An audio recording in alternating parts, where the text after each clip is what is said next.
My dad collapsed and died in pantomime at Newcastle. Mind you, I think he went the way he wanted to do. He died in harness, you know. Of course, in those days, stars had to work a lot harder than we have, you know. In London, for instance, when they came down, they had to work 4 theatres in one night. That meant 8 shows. They'd start at one place, they'd go right the way around and back again. But anyway, he was a great fella, you know, really. I wonder how many of you older folk that's watching or in this theatre tonight remembers this song.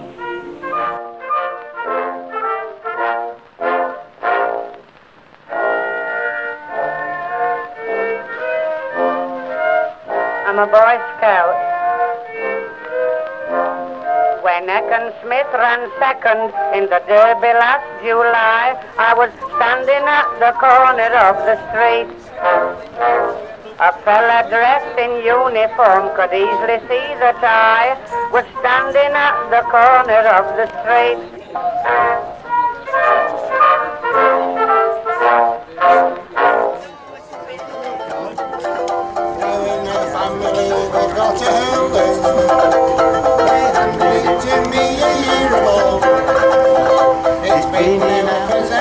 Said Grandad was alive. I'll tell you what it is and then you'll know. It's my granddad's flannel at night, shirt in the eye, got christened one day.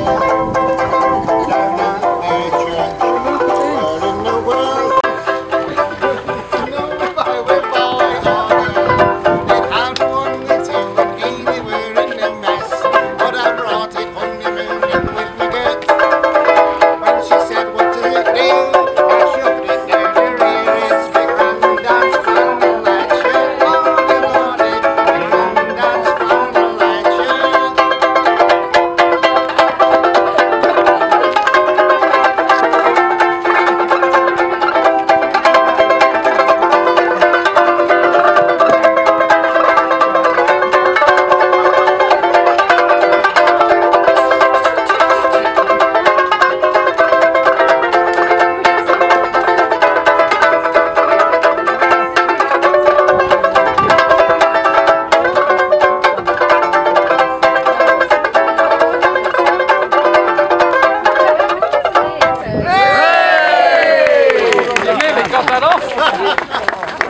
Right, come on, join in, come on, Jim. Bring your utes. Go on, Francesca, bring your utes.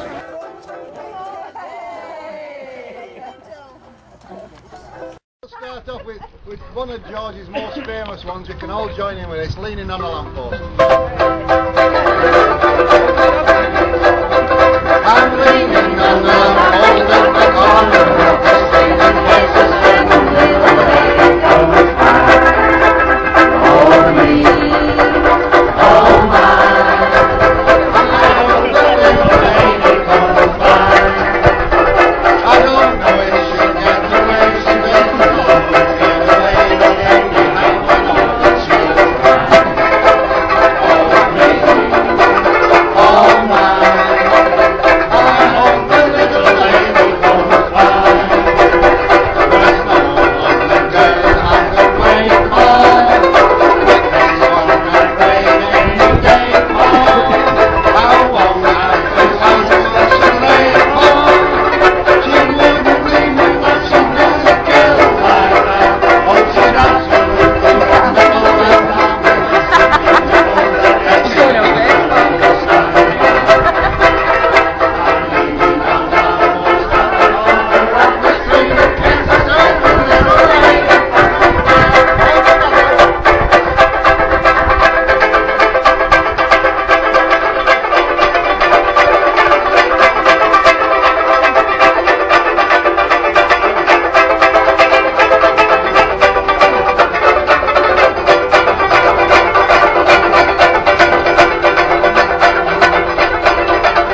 morning, ladies, gentlemen, very special guests.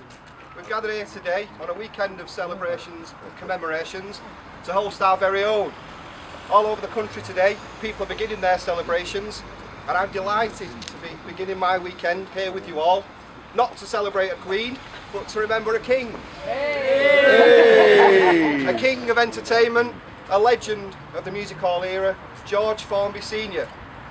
Again, let me thank you all for your company here this morning and for joining us in these very special celebrations. Thank you.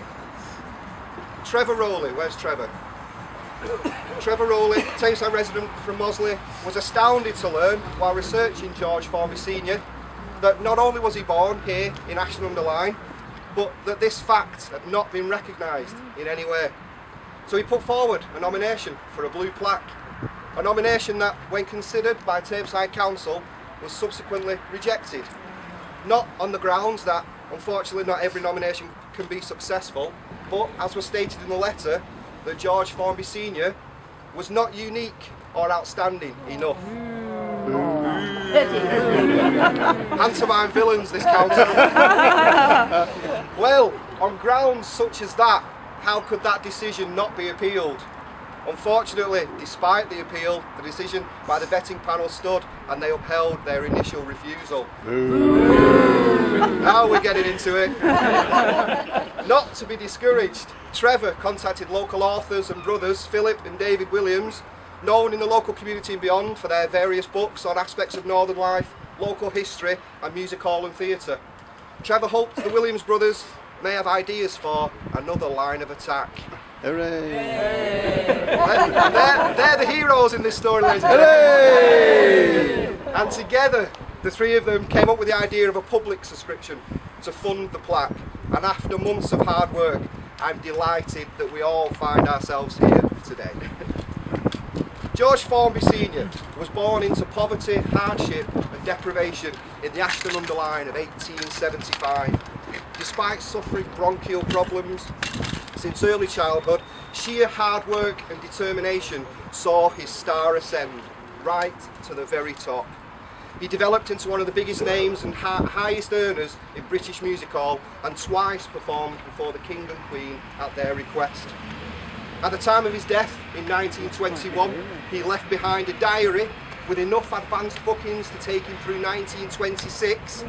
He also left a staggering £26,000, which, like the man himself, and despite what anyone would try and have us believe, was unique for the time, and as far as I'm concerned, was pretty outstanding too. Yeah. At the peak of his career, George Formby Senior was, in all probability, even more illustrious than his ukulele playing film star son would become in the 1940s and 50s. With his character creation of John Willie, dressed in a clown-like baggy suit, George Formby Senior captivated audiences everywhere. He was the first to talk of Wigan Pier, implying that the landlocked industrial Lancashire town had its own seaside-style pier. In truth, this was just a small wharf on the Leeds-Liverpool Canal, similar in fact to Ashton's Portland Basin. He also coined the popular adage, still quoted by many today, and one that I truly love. It's not the cough that carries you off, it's the coffin that carries you off in.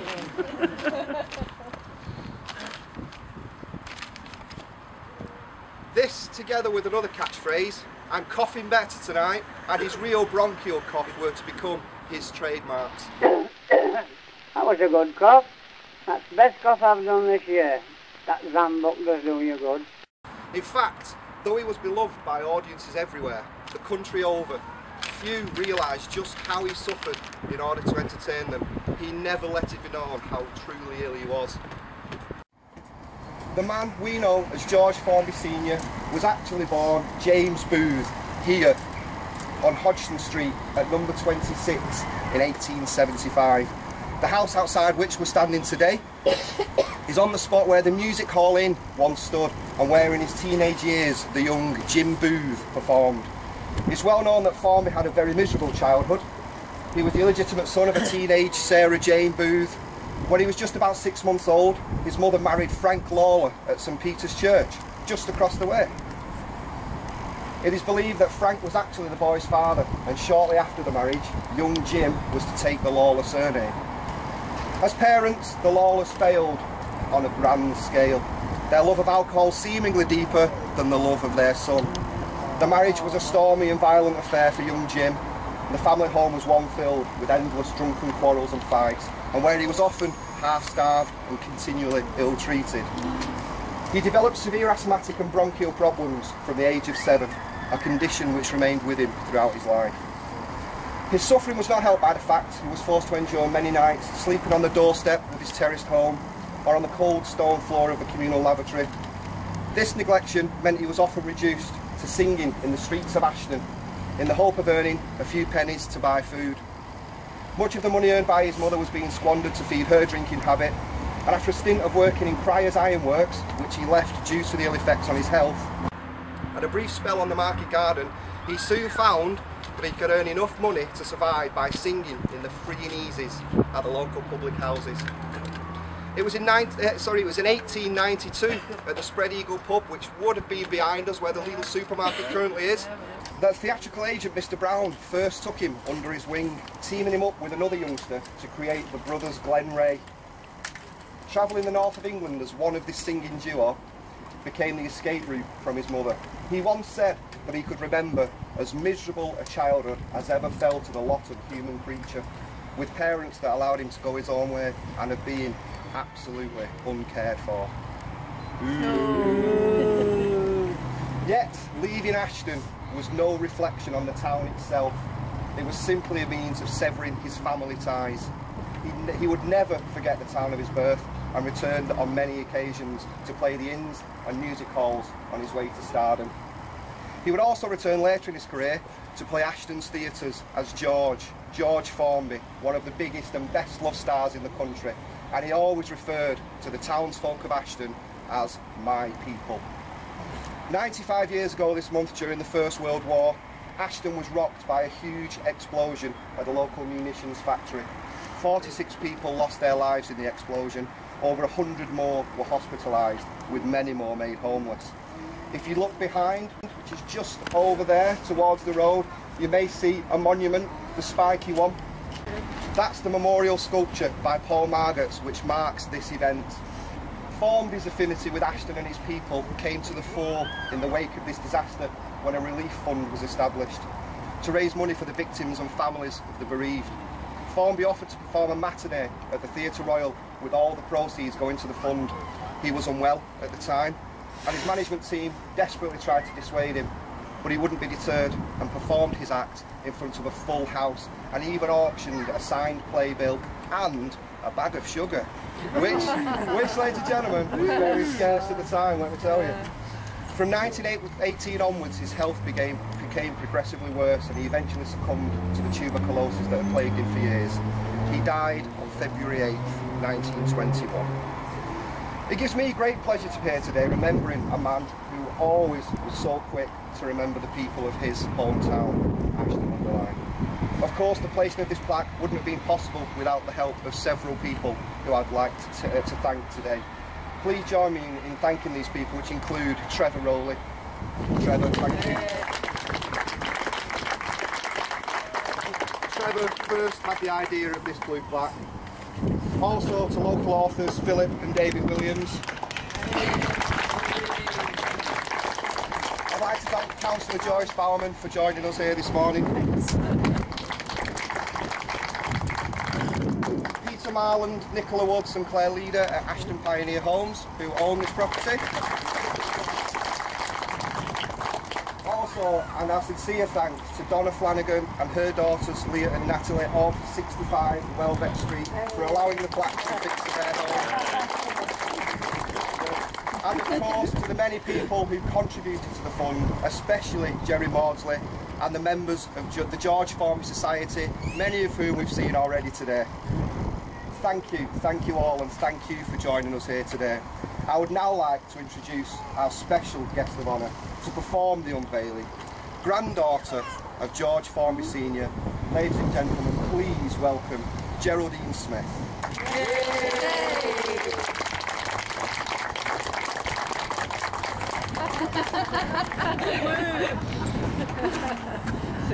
Absolutely. You say a few words. grandfather, James Lloyd, who was born on this spot, 4th of October 1875. He had the most miserable childhood that any child could have endured. It's well documented that he was neglected by his mother and survived by singing for pennies, and most nights sleeping rough in the streets around Ashton-under-Lyne. By 1892, he teamed up with a friend who formed a stage act named Brothers Glenley. By 1899, he had changed his name to George Formby. He was hitting the headlines as a national celebrity on the music halls, so much so that he was invited to perform on no less than 2 royal performances for King George V and Queen Mary. Real rags to riches story of a street urchin from Ashton. He married Eliza Ann Hoy and gave birth to 6 children, including my uncle George, the ukulele playing star of the 30s and 40s, and my own mother Ethel, who also performed on the stage. It's wonderful to see a big plaque erected at the birth of my granddad. I must thank the following people and organisations for making today possible: Ashton Pioneer Homes, Trevor Rowley, Philip and David Williams, and the George Formby Society, and all who donated toward the purchase of this plaque. And it gives me great pleasure to unveil this blue plaque in honour of my grandfather, the original George Formby. Thank you.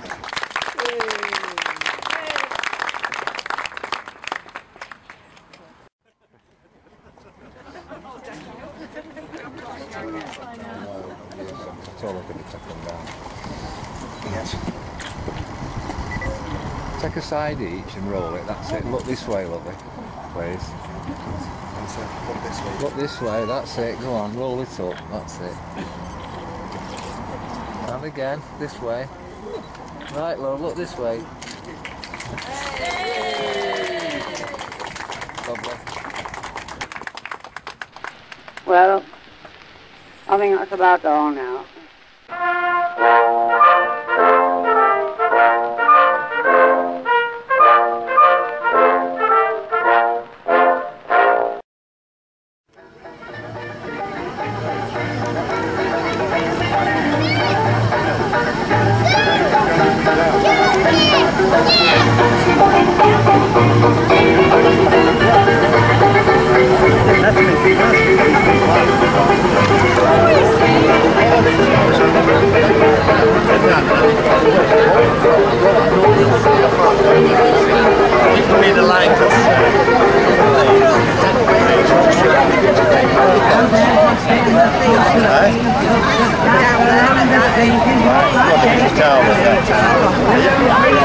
And I'll have a pop, and I'll say to you,